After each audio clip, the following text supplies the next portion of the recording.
Morning बच्चों। इससे पहले हमने आपको पढ़ा दिया था आदिकल वाल्मीकि। ठीक है, इसमें हमने फर्स्ट पैराग्राफ कंप्लीट करा दिया था। सेकंड पैराग्राफ आपको हम सेकंड पैराग्राफ भी शायद पढ़ा दिया था, नहीं पढ़ाया था तो हम फिर से सब रिपीट कर रहे हैं। आप बेटा एक एक वर्ड क्लियरली पढ़िएगा और समझने की कोशिश करिएगा। ठीक है, हमने इसका श्लोक भी बता दिया था आप लोग को।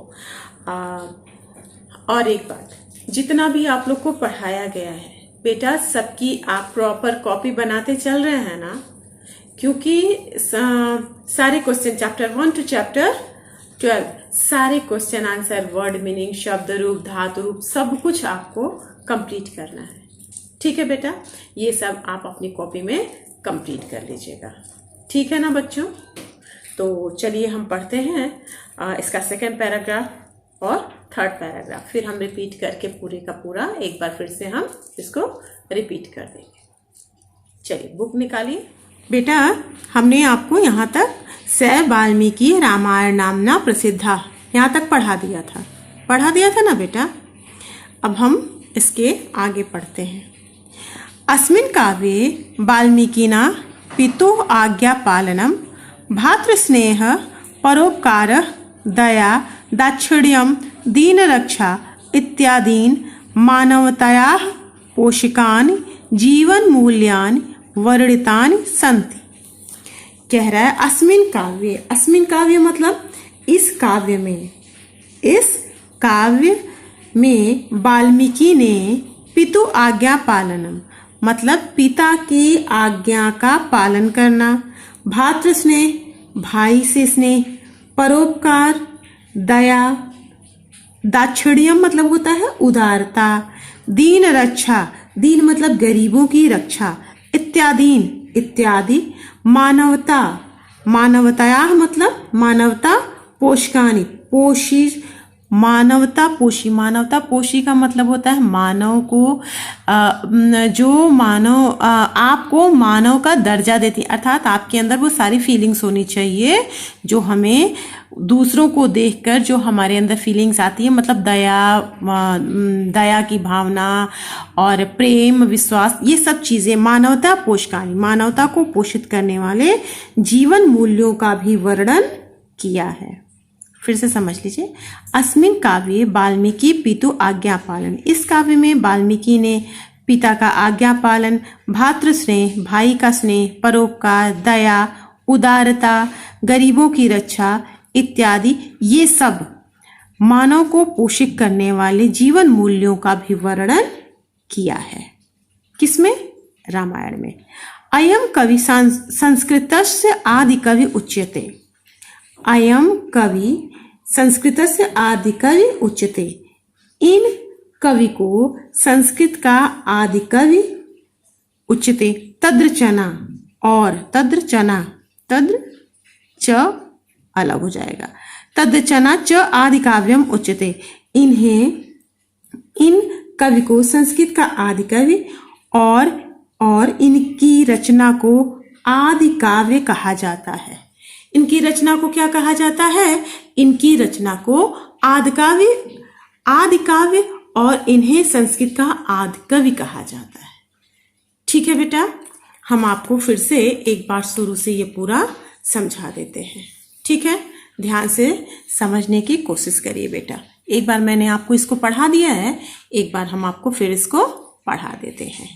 पुरा वाल्मीकि नामक एक ऋषि आसीत्। कह रहे हैं पुराने समय में वाल्मीकि नामक एक ऋषि थे। एकदा स शिष्य स स्नातुम तमसा नद्या तीरम आगच्छत। एक बार वह शिष्यों के साथ स्नान के लिए तमसा नदी के किनारे गए। मार्गे सह व्याधेन विद्धम एकम क्रौंच पक्षिणाम पश्यत। मार्ग में, रास्ते में वह शिकारी से बिंधा हुआ एक क्रौंच पक्षी देखा। मार्ग में उन्होंने शिकारी के तीर से बिंधा एक क्रौंच पक्षी देखा। सहचरस्य वियोगेन व्याकुलतया क्रौंचया उच्चय क्रंदनम अश्रुत। सहचर, सहचर मतलब साथी के वियोग से व्याकुल। क्रौंच्या पक्षी अर्थात हंसनी को ऊंचे स्वर में, उच्च क्रंदनम, क्रंदनम मतलब होता है रोना, अश्रुत मतलब सुना, मतलब सहचर के वियोग से व्याकुल हंसनी को ऊंचे स्वर में रोना उन्होंने सुना। तत्श्रुत्वा तस्या दयनीयं दशा दृष्ट्वा कारुणिक ऋषि द्रवितो भवति। तत्श्रुत्वा यह सुनकर, तस्य वह दयनीय और उसकी दयनीय दशा को देखकर कारुणिक ऋषि, दयालु ऋषि द्रवित हो गए। क्रौंची क्रंदनात् जात ऋषि शोक श्लोक रूपेण तस्य मुखात् एवं निर्गच्छत। क्रौंची को विलाप को देखकर जब ऋषि का हृदय द्रवित हो गया और उन्होंने क्रौंची हंसनी के विलाप से पैदा, क्रौंची के विलाप से, जाता मतलब क्रौंची क्रंदनात् हंसनी के रोने से जो शोक उन्हें उत्पन्न हुआ, शोक श्लोक रूप, जो शोक मतलब दुख उन्हें उत्पन्न हुआ, उसे उन्होंने श्लोक के रूप में, जो दुख था वो कैसे निकला, श्लोक के रूप में उनके मुख से निकला। हे पक्षी, हे शिकारी, क्या कहा, हे निषाद, मां निषाद, तुम्हें सत्य में निरंतर कभी भी सम्मान और शांति की प्राप्ति ना हो, क्योंकि तुमने क्रौंच के जोड़ों में से एक को क्या किया है, जो काम से मोहित थे उनमें एक की आप तुमने हत्या कर दी। ये श्लोक मैंने आपको पीडीएफ में लिखकर भेज दिया है, ठीक है बेटा। ऋषि कवित्यम विज्ञाय ब्रह्मा आकाशवाण्य आदिशत। ऋषि की कवित्व को जानकर, विज्ञाय मतलब जानकर, ऋषि के विद्वता को, कवित्व को जानकर ब्रह्मा ने आकाशवाणी से आदेश दिया, ऋषि कुरु रामायण काव्यम, हे ऋषि, हे मुनि, रामायण काव्य की रचना करिए। तत्र च रामचरितम वर्णयम, तत्र उसमें राम के चरित्र का वर्णन करिए। एन रामस्य पुण्यम, इसमें राम के पुण्य चरित्र को विदित्वा लोका, एन रामस्य पुण्यम चरित्रम विदित्वा लोका सन्मार्ग स्यानुसरणम कुर्यो।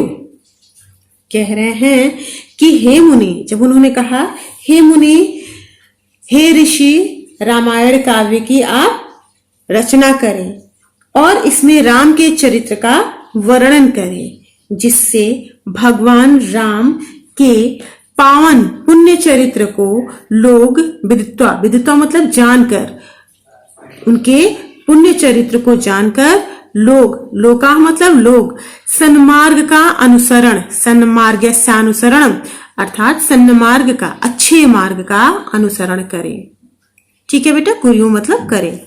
ब्राह्मण आदेशानुसार वाल्मीकि नाम श्लोकबद्धा रामायणी कथा लिखिता। ब्रह्मा के आदेश के अनुसार वाल्मीकि ने श्लोकबद्ध रामायणी कथा लिखी। शैव वाल्मीकि रामायण नामना प्रसिद्ध, जो वाल्मीकि रामायण नाम से प्रसिद्ध हुई, ठीक है बेटा। फर्स्ट और सेकंड पैराग्राफ मैंने आपको फिर समझा दिया, थर्ड पैराग्राफ भी हम एक बार और रिपीट कर देते हैं, ठीक है। अस्मिन् काव्ये वाल्मीकिना पितु आज्ञापालनम, भातृस्नेह, परोपकार, दया, दाक्षिण्यम, दीन रक्षा इत्यादीन मानवताया पोषकानि जीवन मूल्यानि वर्णितानि सन्ति। अस्मिन् काव्ये, इस काव्य में वाल्मीकि ने पिता की आज्ञा पालन, भाई का प्रेम, परोपकार, दया, दाक्षिण्यम उदारता, दीन रक्षा गरीबों की रक्षा इत्यादि, मतलब ये सब किसमें आते हैं, मानवता को पोषक करने वाले जीवन मूल्यों का वर्णन किया। किसने, वाल्मीकि जी ने, और किसमें, रामायण में। अयम कवि संस्कृतस्य आदि कवि उच्यते, तद्रचना च आदि काव्यम उच्यते। अयम कवि, यह कवि संस्कृत के आदि कवि और इनकी रचना आदि काव्य की रचना मानी जाने लगी, अर्थात आदि काव्य कहा जाता है। इन्हें क्या कहा जाता है? इन्हें संस्कृत का आदि काव्य और इनकी रचना को आदि काव्य कहा जाता है। ठीक है ना बेटा? अगर इस पूरे चैप्टर में बेटा कहीं भी कोई भी प्रॉब्लम है तो आप हमसे पूछ सकते हैं। ठीक है, देन आप ये वर्ड मीनिंग कंप्लीट कर लेंगे अपनी कॉपी में। ठीक है, मैंने ये पीडीएफ के थ्रू भेज दिया है बेटा। क्वेश्चन नंबर 3 में जो पूछा गया है विभक्ति और वचन लिखना है बेटा, इसको अपनी बुक में अच्छे से फिल कर लीजिएगा। ये सब मैंने आपको ये भी पीडीएफ के थ्रू भेज दिया। इसमें क्या करना है? विभक्ति और वचन लिखना है। इसमें क्या करना है? इसमें उपसर्ग अलग करना। उपसर्ग मैंने आपको हिंदी में भी बताया है। उपसर्ग आपको अलग करके लिखना है। इधर उपसर्ग लिखना और इधर शब्द लिखना है। ठीक है ना बेटा? फिर संस्कृत भाषा का अनुवाद करना है। ठीक है ना बच्चों? क्वेश्चन नंबर 6 में क्या करना है? मंजुषाता पदानि चित्वा वाक्यानि पूरयत, मतलब नीचे लिखे गए पदों को चुनकर वाक्यों को पूरा करिए। पूरा वाल्मीकि नाम एक आशित, वाल्मीकि नाम के एक ऋषि रहते थे। ठीक है, व्याधेन विद्धम एकम पश्यत, क्या होगा? क्रौंच पक्षिणम अपश्यत, देखा व्याध के शिकारी के बाण से विधा हुआ एक क्रौंच पक्षी देखा। तत्प्रभृतय ऋषिरय प्राप्त कवि पदम, तत्प्रभृतय ऋषिरव कवि पदम प्राप्त, अयम कवि संस्कृतस् आदि कवि उच्यते। क्लियर ना बेटा? कोई डाउट नहीं होना चाहिए। आप इसको भी चाहे तो आप कॉपी में कर सकते हैं, आपके पास सफिशिएंट टाइम है, इसको भी कॉपी में कर लीजिएगा। और ये सब आप कॉपी में 3rd और 4th बेटा वीडियो ध्यान से देखा करिए। 3rd और 4th को आप बुक में ही रहने दीजिएगा, लेकिन 2nd word meaning, 2nd question, 5th question और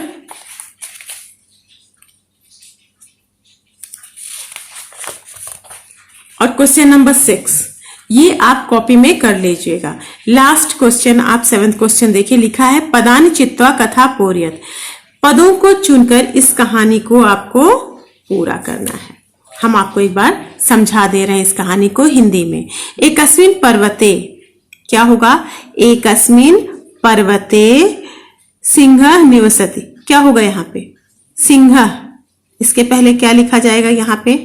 दुर्दांत नामक, एक पर्वत पर दुर्दांत नामक सिंह रहता था। सह मुस्के पीड़ता आसित, वह चूहों से दुखी था। ठीक है। रात्रि काले तस्य केशान कर्त्यंत स्म, रात्रि काले दुखी तस्य केशानाम करते रहते, वह रात में क्या करते थे? उसके बालों को काट देते थे। प्रातः सिंह केशनाम अध दृष्टवा, अध दृष्टवा के बाद क्या होगा यहाँ पे? कुर्तुम भवति, प्रातःकाल शेर ने क्या देखा कि उसके बाल कटे हुए हैं। एकदा सह मुस्कान उपायम, एक बार उसने क्या किया? चूहों का उपाय किया। उपाय के बाद यहाँ पे क्या होगा बताइए? यहाँ पे होगा कर्तुम संकल्पम। ठीक है, उसने कुछ करने का संकल्प लिया। संकल्प मतलब प्रतिज्ञा किया। चिंता मग्न सह बने बिडालकम अपश्यत, वो चिंता में था और वह जाकर वन में देखता है बिडाल, बिडाल मतलब होता है बिल्ली को देखा। बिडालकेन सह मित्रता, बिडालकेन सह मित्रता कृत्वा स गुहा, उसने बिडालेन बिल्ली के साथ मित्रता की। कृत्वा वाला नंबर यहाँ पे फिल होगा। स्व गुहा प्रति आन्यत, वह अपनी गुफा में आ गया। मुस्का, मुस्का के बाद बिडालकस भयेन विवरेषु केवलम शब्दम कुर्वन्त स्म, क्या किया शेर ने? बिल्ली के साथ मित्रता की और उसे अपने गुफा में ले आया। चूहे क्या कर रहे थे? केवल बिल्ली को, यहाँ बिडालकस से होगा, बिल्ली के भय से केवल शब्दों को ही सुन रहे थे। यदा क्षुधा पीड़िता मुस्का बहि आगच्छन्ति, क्षुधा पीड़िया मतलब होता है कि भूख से व्याकुल। 6 क्वेश्चन समझ में आ गया ना बेटा? क्या करना है मैंने आपको बता दिया। मैंने इस पे नंबरिंग लिख दिया है, आप इसको इसी में फिल कर लीजिएगा। ठीक है बेटा, समझ लीजिएगा। सिर्फ एक ये कहानी है कि एक एक शेर था, वह चूहों से बहुत परेशान था। रात्रि के समय चूहे क्या करते थे, उसके बाल को काट देते थे। अगर ये आप फिल कर लीजिएगा। अगर स्टोरी इसकी आपको लगता है कि इसको समझना चाहिए तो हम आपको अगली बार इसको समझा देंगे। ठीक है बेटा, वैसे इसकी कोई ज़रूरत नहीं है, आप चाहें तो इसको आप कंप्लीट कर सकते हैं, और अगर कहानी में इंटरेस्ट होगा तो हम ये कहानी आपको बता देंगे। ठीक है बेटा, रिक्वेस्ट भी है, और आप जो भी समझिए बेटा, ये सारे क्वेश्चन आंसर आप अपनी कॉपी में ज़रूर कंप्लीट कर लीजिए। इससे आपके नोट्स भी तैयार होंगे और एग्जामिनेशन में आसानी भी रहेगी। ठीक है बेटा, आज के लिए थैंक यू।